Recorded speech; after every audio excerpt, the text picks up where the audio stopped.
As the country continues to remember people of color who have lost their lives, such as George Floyd and Breonna Taylor, we want to share experiences of growing up in South Dakota as a minority.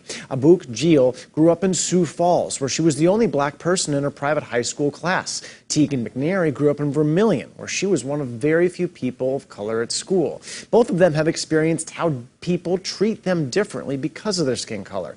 And they both have had struggles finding themselves in a world where not many people looked like them.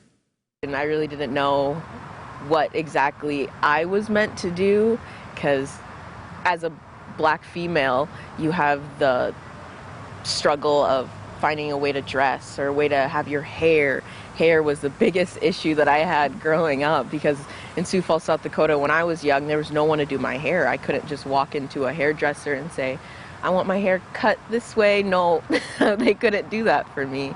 Maybe the biggest thing about, being a minority growing up in rural America, at least in my experience, is that it's not talked about. I mean, that Midwest culture of we shy away from any conversation that is maybe difficult or, could make people uncomfortable.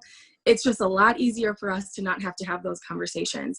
And so it was almost more so, I would say, just something that was ignored, even though it was like an elephant in the room. Coming up later tonight on KELOLAND Weekend News at 10, you'll hear more about the experiences of growing up as a person of color in South Dakota, as well as their views on the movement happening all around the country.